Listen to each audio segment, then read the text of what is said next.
네, 말씀 나누도록 하겠습니다. 오늘 말씀은 로마서 3장 21절부터 31절 말씀이고요. 이제 오늘 말씀의 제목은 오직 믿음으로 의롭게 된다. 이 말씀입니다.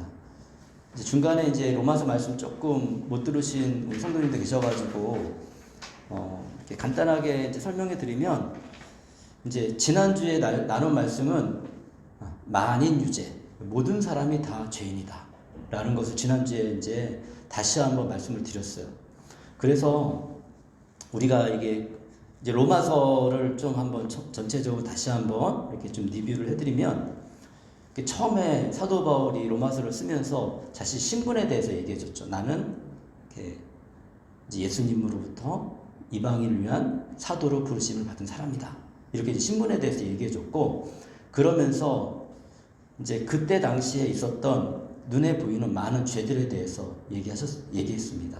그래가지고 그때 당시에 정말 굉장히 성적으로 타락했고 욕심도 많이 내고 사람들이, 그러다 보니까 제 가운데 머물러 있는 이런 상태를 사도 바울이 뭐라고 했냐면, 하나님이 그냥 놓아두신다 라고 얘기했어요. 그리고 우리가 그걸 통해서 이제 이것이 하나님의 가장 큰 심판이다 라고 하는 것을 우리가 말씀을 통해서 들었습니다.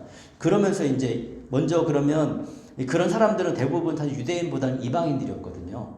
유대인 가운데서 그런 행위를 하는 사람들이 있었죠. 영향을 받아가요. 사람은 항상 이렇게 환경의 영향을 받기 때문에 이제 로마 시대에 살아가는 그 삶 속에서 영향을 받았을 거예요. 그래서 유대인 가운데서도 신실하게 믿음을 가지고 살아간다고 하는 사람들 가운데서 어쩌면 그런 모습이 있었을지도 모르겠습니다. 사도 바울이 그런 걸 콕콕 찔러주면서, 그러면서 얘기하는 게 뭐냐면, 너희가 유대인인데 그 유대인 나옴이 무엇이냐? 그러면서 얘기해 준 게 뭐냐면, 그래, 하나님께서 너희에게 율법을 주셨다. 그런데 그때 당시에 유대인들이 생각하는 거 뭐냐면, 율법을 가지고 있고 그리고 할례를 받으면 자신들은 구원을 받을 수 있는 그런 민족이라고 생각을 했어요. 그냥 민족에 속해 있기만 해도 구원을 얻을 수 있다라고 생각을 했는데, 사도 바울이 얘기한 건 굉장히 다른 개념을 갖고 온 거죠. 아니다. 왜냐하면 율법을 완전하게 지킬 수 있어야 된다. 그래야지 너희가 그 하나님이 원하시는 그러한 너희가 생각하는 그런 상태가 될 수가 있어 라고 얘기를 해주고 있습니다. 그런데 계속해서 질문하는 건데, 그런데 뭐냐면 그렇게 완벽하게 하는 완벽하게 지킬 수 있는 사람이 있는 것도 아니고, 또한 그 율법의 기능을 알려주는데, 율법을 통해 뭘 할 수 있냐면 우리가 죄인인 것을 알 수가 있다. 뭐 이런 것들을 계속해서 얘기해주고 있어요. 그래서 사도 바울이 얘기하고 싶은 건 뭐냐면, 유대인도 율법을 완전히 지키지 못하고 그리고 하나님의 뜻대로 살지 못하기 때문에 유대인도 죄인이다.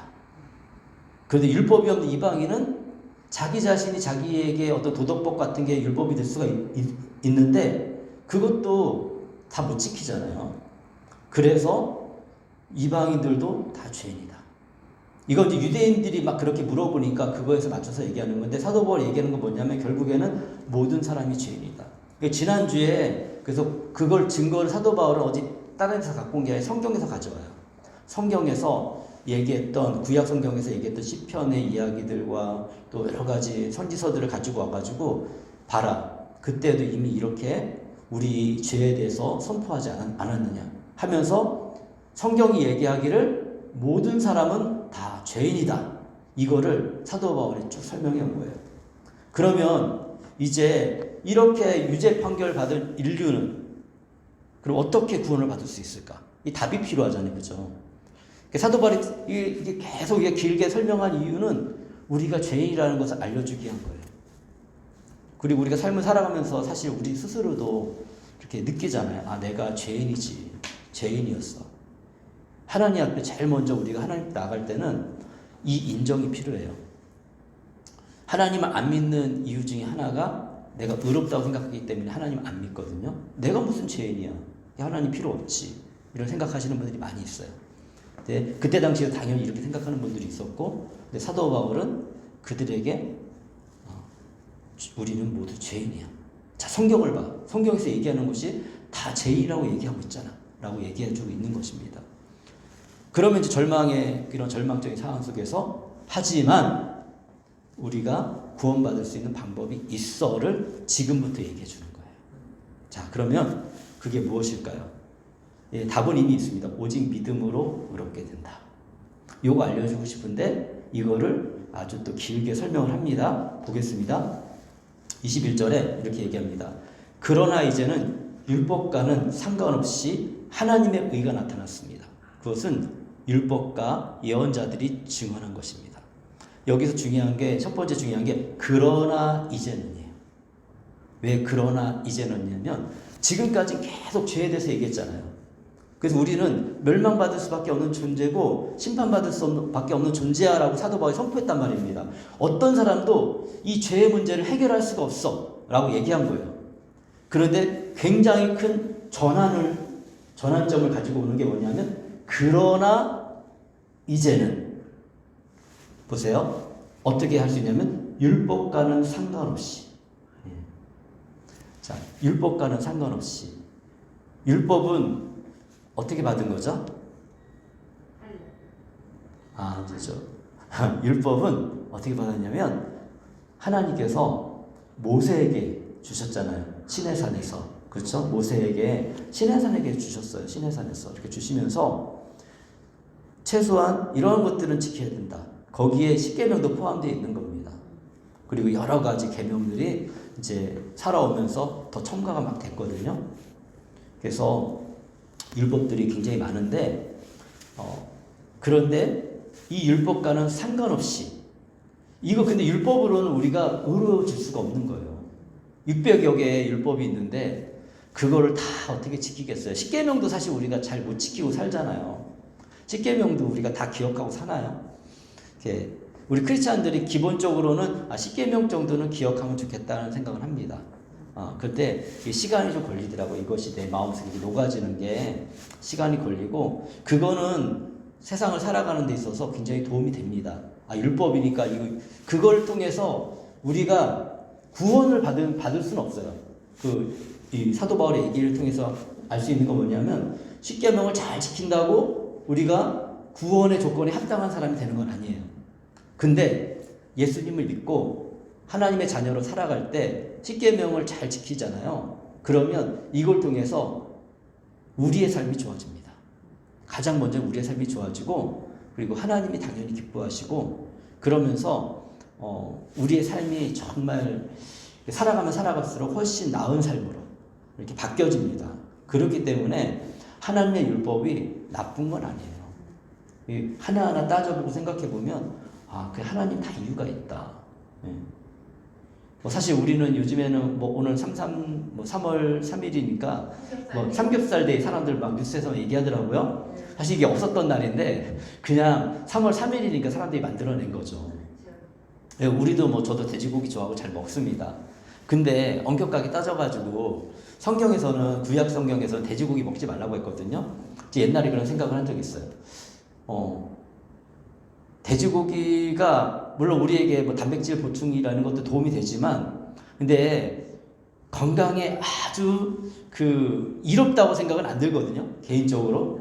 그게 좀 기름도 그렇게 우리의 몸에 좋은 기름도 아니고 그래서 그냥 저도 돼지고기를 먹지만 그래도 성경에서 돼지고기 먹지 말라는 이유가 여러 가지 이유도 있겠지만 우리 인간을 생각해서 하나님이 그렇게 말씀하신 것 같다 라는 생각이 들더라고요. 이런 거 하나 보면 그때 당시에 사실 이런 생각을 가지고 한 건 아니겠지만 그 돼지란 자체가 거룩하지 않은 동물이었고 거룩하지 않은 동물 하나님이 먹지 말라고 한 동물이었고 그러니까 이제 안 먹는데 안 먹어서 이스라엘 민족이 잘못되거나 그런 거 아니잖아요. 그죠? 훨씬 강건하게 잘 건강하게 지낼 수 있었던 것 같아요. 양이나 소나 염소나 이런 건 먹게 하고요. 이렇게 하나님의 이렇게 여러 가지 더 깊이 있게 살펴보면 여러 가지 이유가 있겠지만 그냥 전 단순하게 예수님을 처음 믿고 생각했을 때 하나님 정말 너무 놀랍다. 건강학적으로도 되게 정말 지혜가 있으시고 우리를 잘 아신다. 이런 생각들이 저는 이렇게 좀 들었습니다. 근데 중요한 건 뭐냐면 이런 율법으로는 우리가 구원을 받을 수가 없어요. 그래서 율법보다 더 뛰어난 하나님의 의가 필요한 거예요. 사실은 이것을 사도 바울이 계속해서 얘기할 겁니다. 근데 이 하나님의 의란 무엇일까? 오셨을 때 그분이 그분이구나 이걸 알게 돼요. 우리 결론적으로 알죠? 누구죠? 예수 그리스도. 그죠? 하나님의 의는 예수 그리스도예요. 네. 자, 구체적인 거는 이제 계속해서 이제 말씀을 나눌 때 할 텐데, 하나님의 의가 나타났습니다. 이게 언제부터 시작됐는지 아세요? 사실 아담 시대부터 시작됐어요. 아담에게 아담의 씨를 약속하셨거든요. 그리고 인간들이 이것을 잊어버리고 시대가 흘러가고 계속 살아갈 때 하나님이 다시 상기시켜줬어요. 누구를 통해서? 아브라함을 통해서. 내가 너의 씨로 큰 민족을 이룰 것이다. 그런데 정말로 하나님 그 씨가 단순히 그냥 이스라엘 민족만 크게 만드는 그런 씨가 아니에요. 하나님은 계속 이걸 얘기하시거든요. 그러면서 나중에 너희들을 구원할 메시아가 올 것이다. 다윗에게 약속해요. 다윗의 씨. 그러니까 다윗의 그 후손으로 올 것이다라는 약속을 했어요. 그리고 정말 예수님은 이스라엘 땅에서 다윗의 후손으로 이 땅에 오셨고 그분의 행동과 삶을 통해서 우리가 알 수 있는 건 정말 이분이 정말 메시아구나. 그리고 예수님 오신 목적은 정말 명확합니다. 우리를 뭐 치유해 주시고 뭐 이것도 있어요. 근데 그거는 부수적인 거예요, 전부 다. 정말 오신 목적이 뭐냐면 인간의 스스로의 힘으로는 죄의 문제를 해결할 수 없기 때문에 우리 대신 죄의 문제를 해결하기 위해서 오셨어요. 완전한 인간으로, 완전한 하나님이 완전한 인간으로 이 땅에 오셔서 완전한 희생을 하신 거예요. 그것 때문에 우리 죄가 용서되는 거지 우리의 착한 행동, 우리의 선한 행동으로 절대 죄가 용서되지 않습니다. 완벽할 수 없거든요. 그러니까 뭐냐면 하나님을 만족시킬 수가 없어요. 우리 선한 행동으로 하나님을 만족시킬 수 없어요. 우리가 선한 면이 우리에게 있죠. 하나님을 닮았으니까 선한 행동이 우리에게 있습니다. 근데 선한 행동만 있나요? 아니잖아요. 악한 행동도 있잖아요, 우리 안에. 그러니까 어느 사람도 자신의 의로 구원받을 사람은 아무도 없는 거예요. 오직 완전하신 예수님의 의, 그것만 의지할 때 우리가 원하는 그런 하나님이 기뻐하신 삶으로 나아갈 수 있고 영원한 생명을 얻을 수 있습니다. 그것은 율법과 예언자들이 증언한 것입니다. 근데 이런 얘기가 어디 나와 있을까요? 어디 나와 있냐면 성경에 나와 있잖아요. 사도 바울이 이 얘기를 할 때 그때 당시에 성경은 신약 성경은 없었어요. 로마서조차도 지금 쓰여지고 있는 거죠. 사도 바울이 얘기하는 순간이 그죠. 그러니까 신약 성경은 없고요. 그때 당시에는 여기서 얘기하는 건 구약 성경을 얘기하는 거예요. 모세오경과 선지사들이 쓴 것들. 근데 거기서 제가 증명하는 것도 뭡니까? 거기에서 예언되었다. 그분이 예수님이다. 이거 제가 얘기하고 있는 거잖아요, 지금. 그러니까 여기서도 율법과 예언자들이 증언한 것입니다. 그러니까 이 율법이 쓸모 없는 건가요? 쓸모 있어요. 율법이 없으면 우리가 이걸 모르잖아요. 근데 율법이 있기 때문에 이걸 알 수 있는 율법의 역할인 거예요. 우리에게 이런 것들을 상기시켜주고 알려주고 우리가 죄인인 것을 알려주고 우리가 우리의 힘으로 구원받을 수 없음을 율법은 우리에게 알려주고 그러니까 이거를 먼저 가지고 있는 유대인은 복된 거죠, 사실은. 예. 이거를 안 가지고 있으면 그 다음 기회조차 없는 거잖아요. 유대인이 먼저 알았고 유대인이 이걸 가지고 하나님의 영광 돌리며 온 세상 사람들에게 다 알려야 되는데 그게 아니라 나만의 하나님, 우리 하나님, 이방인의 하나님은 아니야. 요 생각이 잘못된 거예요. 그래가지고 결국에는 하나님이 근데 그런 이방인들의 그 유대인들의 이런 연약한 마음과 자기 욕심적인 마음도 하나님 이용하셔가지고 하나님 어떻게 하십니까? 더 큰 일을 이루어 가시는 거예요. 그렇기 때문에 우리는 하나님 안에서 안심하셔도 됩니다. 하나님을 의지하면서 그러면서 우리에게 주어진 삶을 한 걸 한 걸 살아가잖아요. 하나님 안에 붙어 있으면 심지어는 사실은 어떤 사람은 하나님 안에 붙어 있지 않고 하나님 밖에 있는데도 불구하고 하나님은 신실하시기 때문에 하나님이 원하시는 일을 이루어 가세요. 하나님이 하고 싶은 일이 있어요. 그 일을 이루어 가시거든요. 근데 이왕이면 우리가 그 안에서 하나님 편에서 하나님의 은혜를 누리면서 그 일에 동참하는 사람이 돼야 되지. 제가 늘 얘기하지만 유다나 바로왕처럼 하나님 반대편에서 하나님의 뜻을 이루는데 역할하고 자기는 망하는 그런 어리석은 일을 하면 안 된다는 거죠. 이게 굉장히 이 세상 속에서 지금도 일어나고 있는 일들입니다. 예. 지금 우리가 살아가는 지금 세상 속에서 이런 일들이 일어나고 있고, 이렇게 이제 사도 바울도 이런 것들을 우리가 깨닫기 원하고 알기 원하고, 예. 하나님 이런 걸 통해서 우리가 하나님을 믿는 것을 이제 알아가는 거예요. 이런 걸 통해 성장하는 겁니다. 이게 성장하는 거예요. 예전에는 하나님 잘 몰랐는데 이런 말씀을 통해 이런 설명을 통해 아 그런 분이구나 라고 생각하시고 곰곰이 생각해 보십시오. 제 말이 맞나 틀리나. 3장 22절에 그런데 하나님의 의는 예수 그리스도를 믿는 믿음을 통하여 오는 것인데 명확하게 얘기하잖아요. 그죠? 모든 믿는 사람에게 미칩니다. 미친다는 거는 가까이 간다는 거예요. 미치는 게 아니에요. 가까이 갑니다. 이거는 모든 믿는 사람들에게 영향을 미친다는 거예요. 거기에는 아무런 차별이 없습니다. 얼마나 감사해요. 차별이 없어요. 우리가 예수님 안에 있던 예수님 밖에 있던 아니면 유대교 안에 있던 유대교 밖에 있던 나의 민족이 한국 사람이든 유대인이든 일본 사람이든 중국 사람이든 아무런 차별이 없어요. 세상에 이런 차별이 없는 게 별로 없잖아요. 살다 보면 우리가 다 느끼는 게 다 차별이 있잖아요. 사람들이 차별이 있고. 그런데 하나님 안에서 구원을 얻고 영원한 생명을 얻는 것은 아무런 차별이 없다는 거예요. 정말 심지어 우리가 성경에서 볼 수 있는 것처럼 이렇게 십자가에 못 박혀 죽는 죄인은 정말 큰 죄를 지은 사람이거든요.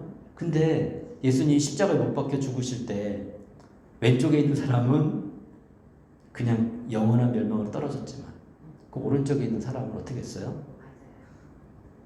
그냥 한마디 했어요. 주님, 저를 기억해 주십시오. 근데 거기에 믿음이 담겨 있는 거예요. 이분은 메시아라는 믿음이 담겨져 있는 거예요. 그러니까 그런 상황은 이 사람이 억울한 일을 당했는지 이건 모르겠어요. 근데 어쨌든 이 사람의 마음의 심성은 마지막 순간에 그런 마음을 먹은 거예요. 어떻게 됐습니까? 성경에서 분명히 기록하고 있잖아요. 예수님이 말씀하셨잖아요. 예수님이 거짓말 하실 일은 없으니까 내가 오늘 나와 함께 낙원에 있게 될 것이다. 그래서 우리에게 소망이 있는 겁니다.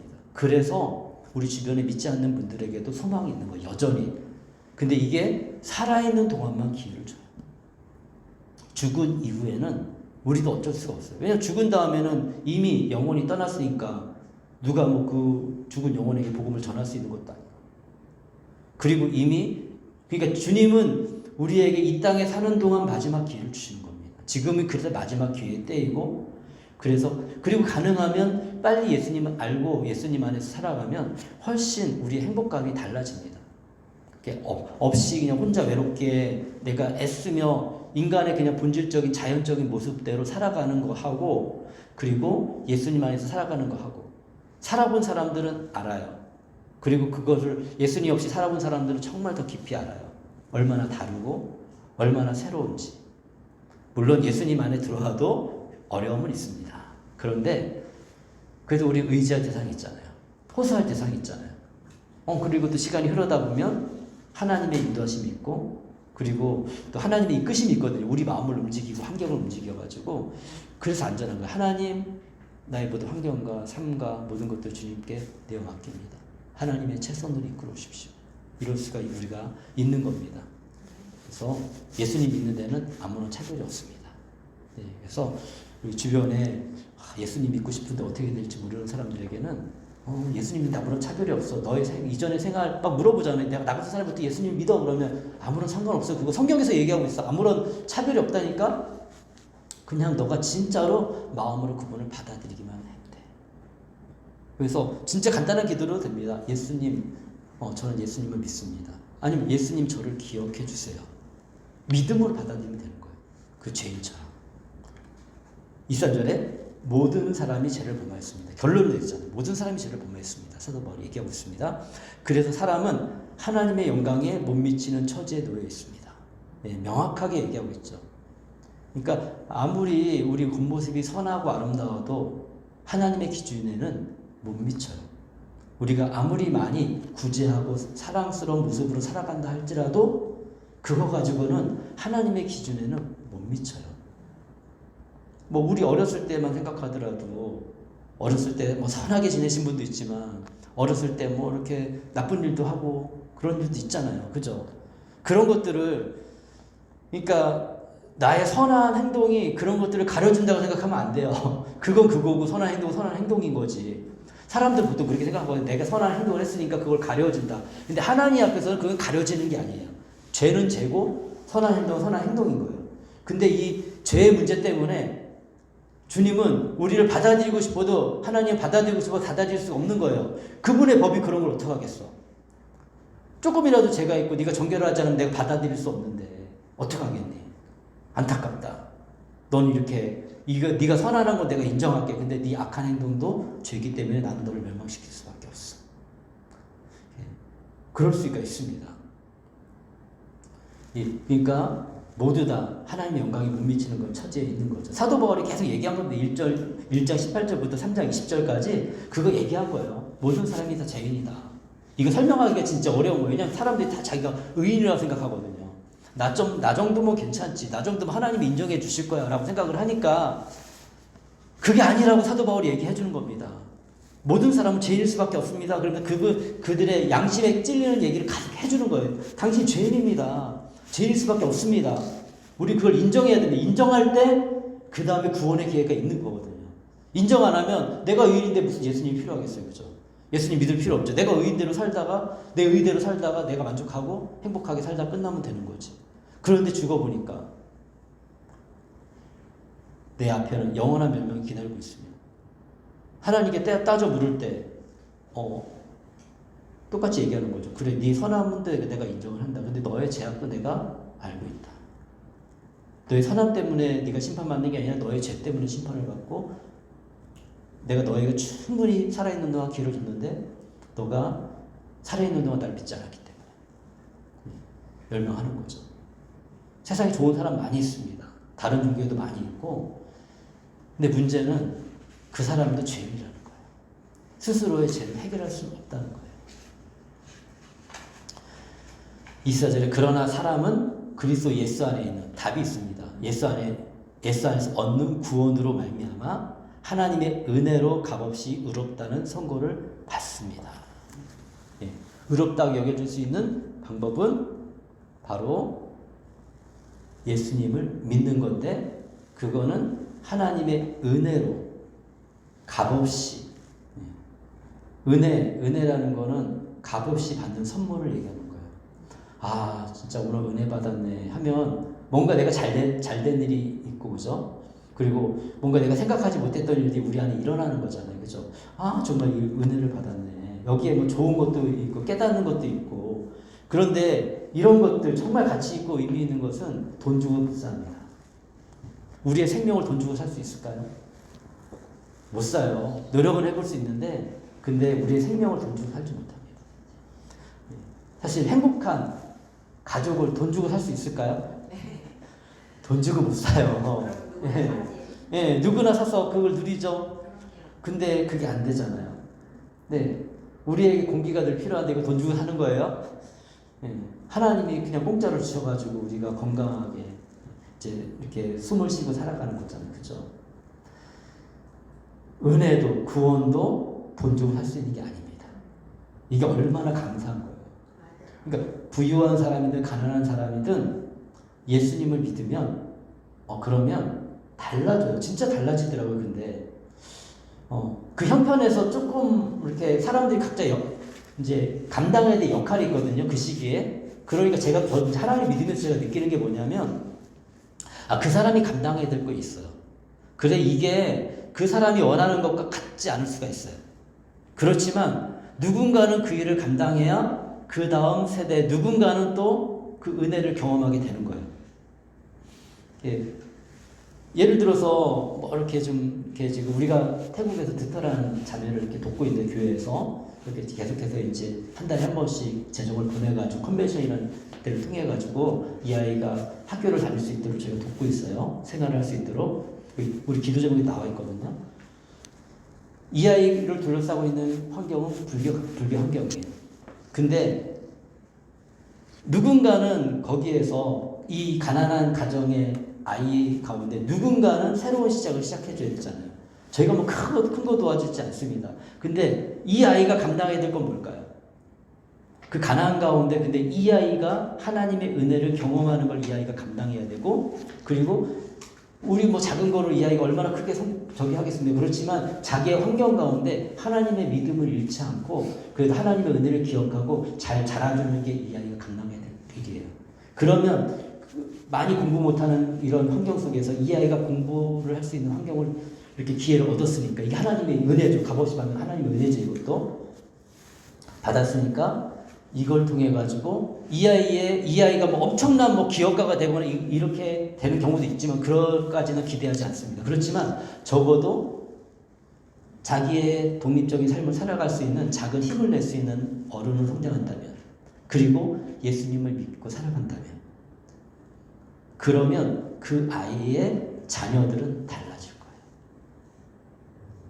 이제는 누군가의 도움이 아니라 내 스스로 자녀를 양육할 수 있는 힘이 생길 수도 있고, 또 그런 믿음을 잘 가지고 가면, 근데 이런 일들이 우리가 생각할 때는 이게 정말 몇백 년 걸려야 되는 일이거든요. 한 가정이 정말 온전한 정상적인 궤도에 서기 위해서 얼마나 시간이 오래 걸립니까? 이스라엘 민족이 정상적인 민족이 되기 위해서 사실 그래도 끝까지 성공하지 못했지만 예수님이 오시기까지 얼마나 걸렸습니까? 굉장히 오랜 시간이 걸렸잖아요. 그죠? 근데 각자의 역할이 있죠. 그런 것처럼 이렇게 하나님의 은혜를 받으면 그런 일이 시작된다는 거예요. 우리 안에. 우리가 기도하는 것, 그리고 꿈꾸는 것, 그런 것들이 하나님, 어쩌면 내 세대에 막 내가 만족스럽게 일어나지 않을 수도 있어요. 근데 그 다음 세대에 더 놀랍게 일어난다면 누군가는 이걸 감당해야 되는데 그거 너무 중요한 거죠. 그래서 우리가 다 시작하는 겁니다. 예수님을 이렇게 믿고 그 새로운 시작을 하는 거예요. 그 집안에. 뭐 동생도 여기 있지만 저랑 이렇게 분리된 사람이잖아요. 이렇게 각자의 가정이 다르고. 거기에서의 책임감을 갖는 거예요. 저는 저의 가정의 시작점이고 동생은 동생의 시작점이고 또 집사님은 집사님의 가정의 시작점이고, 그래서 만들어 가는 거죠. 그러면서 하나님께서 우리가 기도하는 거, 내 힘으로 안 되는 것들도 있는데 기도하는 한마디를 통해서 하나님은 놀라운 일을 행하신다는 겁니다. 예, 25절에 하나님께서는 이 예수를 속죄 제물로 내주셨습니다. 이해가 되죠, 이제. 속죄 제물로 내주셨습니다. 속죄라는 거는 뭐냐면 죄를 용서받는 제물. 하나님의 조건이 있다. 무슨 조건? 죄가 없는 존재가 죽어야 되는 거예요. 세상에는 죄가 없는 존재가 없고, 그럼 누가 죄가 없는 존재겠어요? 하나님이 죄가 없는 존재잖아요. 세상을 창조하시고 완전한 존재니까 그 하나님이 자신의 아들 독생자 예수 그리스도, 그분을 이 땅에 보내신 거고, 그분은 하나님의 아들이시면서 하나님이시거든요. 그러니까 이분도 죄가 없는 거죠. 이 하나님이 오신 목적은 속죄물이 되기 위해서. 이거 묵상하면서 그 뭐가 더 중요한 거예요? 하나님 입장에서. 우리가 중요한 거예요? 아들이 중요한 거예요? 우리가 더 중요한 거 아니에요? 네? 우리가 더 중요한 거예요. 이거를 가슴 깊이 느끼는 게 사실 인간이 쉽지가 않은데, 근데 현실은 그렇다는 겁니다. 자기 자신, 하나님은 자기 자신보다 하나님 자신이잖아요. 우리를 더 사랑하셔서 희생을 하셨습니다. 우리가 언제 감동을 받습니까? 어떠한 사람들을 통해 감동을 받습니까? 희생하는 사람들을 통해 감동을 받잖아요. 그죠? 사람들도 하나님을 닮았기 때문에 자기가 원하는 어떤 것을 위해서 그렇게 희생도 하거든요. 그러면 그런 분들을 우리가 의사라고, 열사라고 얘기하면서 기념하잖아요. 민주주의를 위해서 희생한 사람들도 정말 너무 많고, 그죠? 그리고 또 복음을 위해서 희생한 사람들도 너무 많고. 사실 이것들도 이렇게 할 수 있었던 것들, 어떤 사람이 그렇게 하나님만을 이렇게 만들어졌기 때문에 그렇게 하시는 분도 있는데, 우리 기독교 안에서 보면 또 예수님의 이런 은혜를 깨닫고 기꺼이 자신을 희생하는 사람들이 나옵니다. 예수님께서 나를 위해서 희생하셨고, 그래서 내가 이렇게 올바르게 삶을 살아갈 수가 있는데, 내가 주님을 위해서 이제는 내가 무엇을 할 수 있을까? 라는 마음이 우리 마음속에 흘러나오게 되고, 그래서 헌신하는 거예요, 인생을. 어떤 다른 사람을 위해서. 그것은 그의 피를 믿을 때 유효합니다. 예수님이 우리를 위해서 흘리신 피. 우리는 조금 이제 알잖아요. 구약 내용도 조금 아니까 제사제도도 제가 얘기했잖아요. 그죠? 다 이유가 있다니까요. 아브라함에게 요구한 게 이삭을 바쳐라 할 때 하나님이 이 양으로 바꿔주셨잖아요. 양이 발견해서 양을 죽이게 하셨잖아요. 뭔가 하나님과 약속할 때 그리고 구원을 이루기 위해서는 희생이 필요하다. 아담과 하와도 밖에 나올 때 동물을 희생해서 동물 가죽을 옷으로 주셨잖아요. 뭔가 우리가 보호를 받기 위해서는 뭔가 덧입기 위해서는 희생이 필요하다.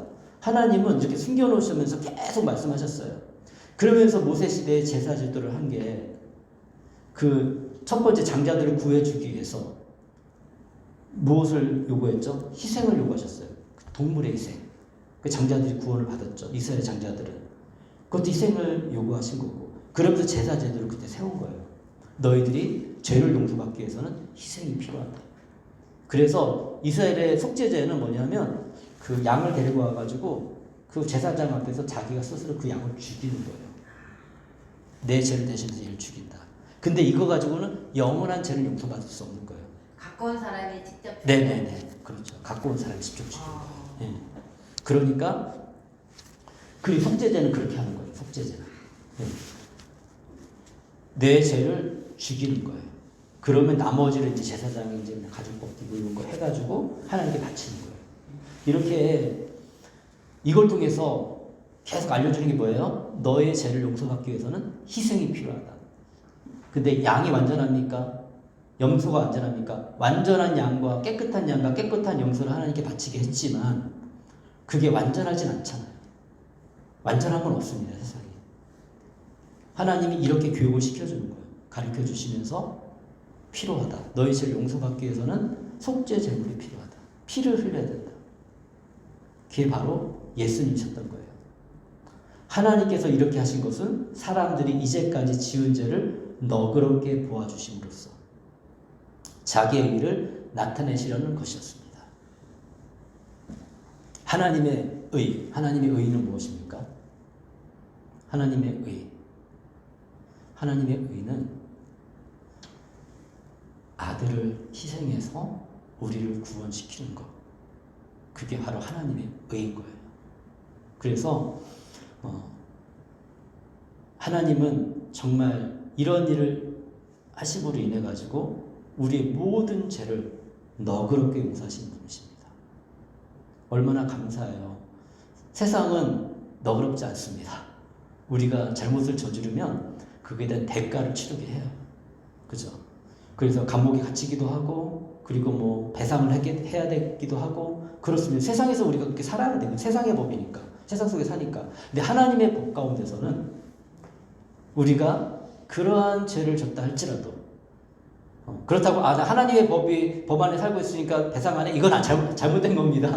그건 크리스찬의 태도가 아니에요. 할 건 해야 돼요. 세상 속에 살고 있으니까 세상의 법을 잘 지켜야 돼요.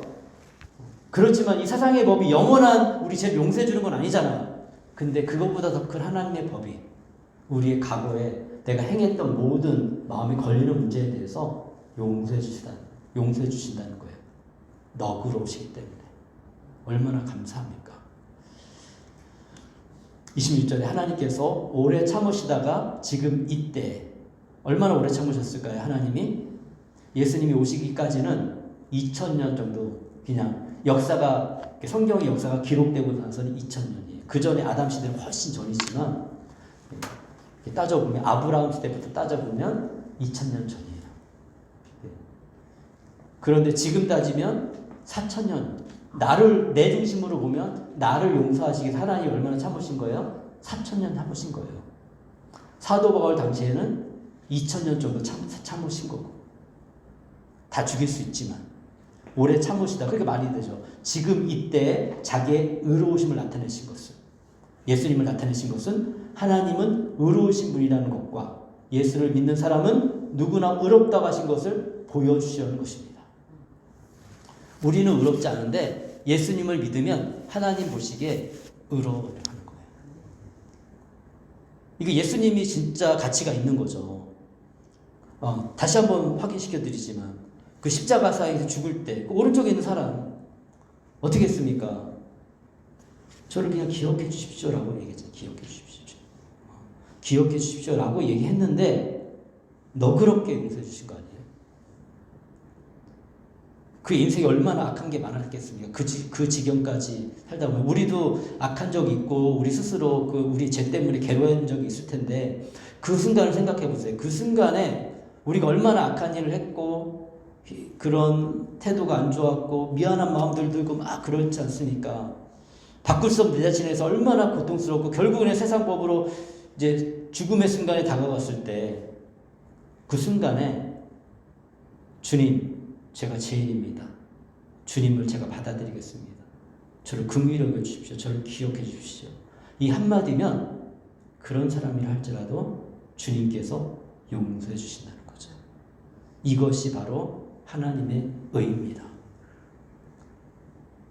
모든 사람에게는 이 기회가 열려 있어요. 살아있는 동안에는. 27절에 그렇다면 사람이 자랑할 것이 어디 있습니까? 그래서 우리가 예수님 안에서 살아간다는 크리스찬으로서 내가 이렇게 좀 잘 할 수 있잖아요. 그죠? 자랑할 것이 없는 거예요. 전혀 없습니다. 무슨 법으로 의롭게 됩니까?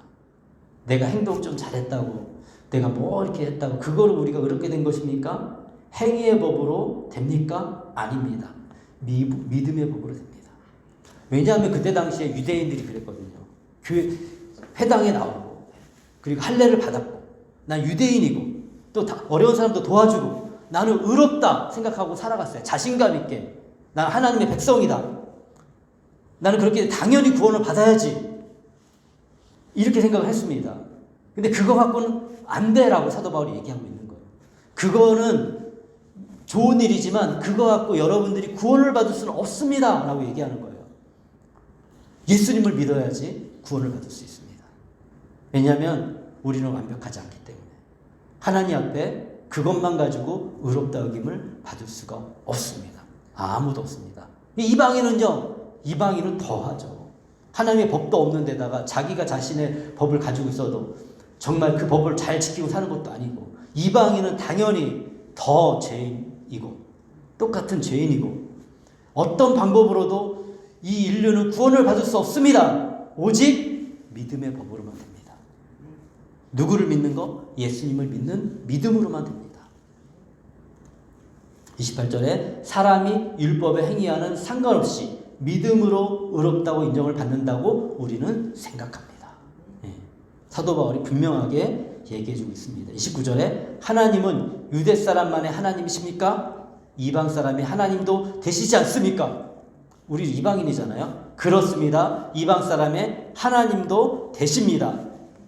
30절에 참으로 하나님은 오직 한 분뿐이십니다.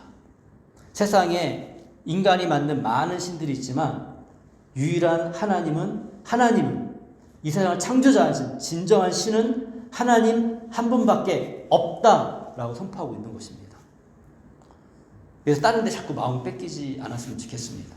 이렇게 다른 것들이 마치 신적인 능력이 있는 것처럼 생각하고 신이라고 생각하는데 절대 그렇지 않습니다. 성경이 그렇게 얘기하고 있으면 성경을 믿어야 되는 거예요. 그러므로 하나님께서는 할례 받은 사람도 믿음을 보시고 의롭다 하시고 할례를 받지 않은 사람도 믿음을 보시고 의롭다고 하십니다.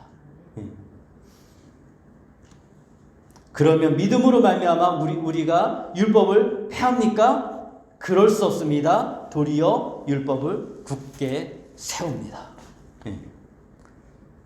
조금 아까 제가 율법에 대해서 설명해 줬지만 율법이 없으면 이런 내용을 알 수가 있어요? 없어요? 모르죠. 그게 율법의 역할이라니까요. 율법은 중요합니다. 그래서 구약 성경을 알아야지 우리가 예수님을 믿는 것이 무엇인지를 깨달을 수가 있어요.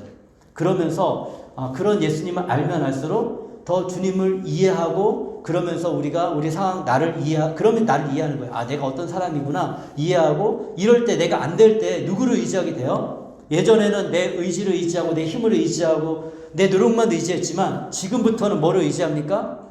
예수님을 믿는 거예요. 예수님을 의지하는 거예요. 예수님. 나를 위해서 희생하신 예수님께서 내가 이 땅에서 예수님을 위해서 살아갈 때 예수님이 나를 돕지 않으시겠습니까? 예수님이 손길이 나와 함께 하지 않으시겠습니까? 예수님의 손길이 우리와 함께 하십니다. 그걸 믿어야 돼요.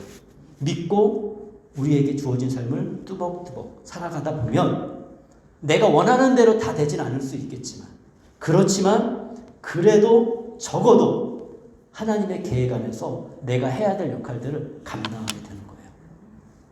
그러면 우리의 삶도 복되지고, 내 삶만 복되지나요? 나를 통해서 우리의 자손들의 삶도 복되지게 되고, 우리의 이웃의 삶도 복되지게 되고, 그러면서 하나님이 기뻐하시는 삶 속에 우리 마음속에 뭐가 있냐면 만족감이 생겨요.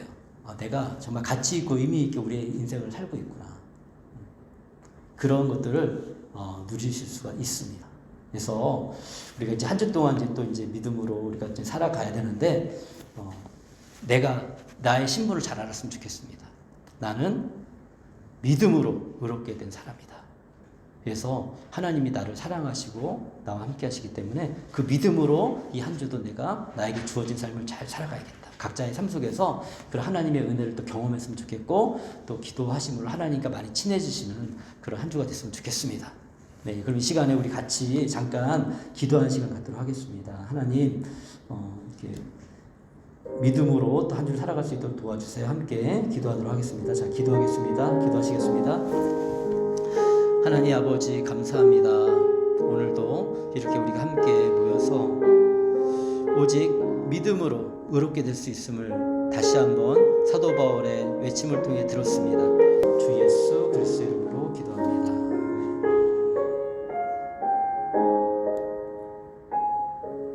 제가 기도하겠습니다. 하나님 감사합니다. 믿음으로 의롭게 될 수 있도록 인도해 주셔서 감사합니다. 어떤 것으로도 우리 죄를 가리울 수가 없는데 예수님께서 우리를 위해 십자가에 죽으시고 흘리신 피로 우리의 죄를 가리워 주시고, 이제 그 예수님을 믿을 때 우리에게 죄 없다 하시니 주님 감사합니다. 하나님, 그 믿음으로 또 새로운 한 주를 살아갑니다. 이제 따뜻한 봄날이 왔습니다. 꽃이, 만물은 하나님 안에서 꽃을 피우고 또 새로운 생명이 음돋고 아름다워집니다.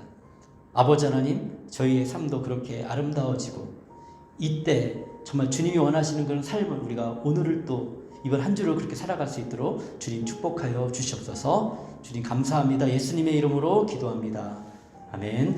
이제는 우리 주 예수 그리스도의 은혜와 하나님의 사랑과 성령님의 함께 하심이, 예수님께서 우리를 의롭다 여기시고 그것을 믿고 의로움을 받은 모든 믿음의 성도들에게 지금으로부터 영원까지 함께 있을지어다.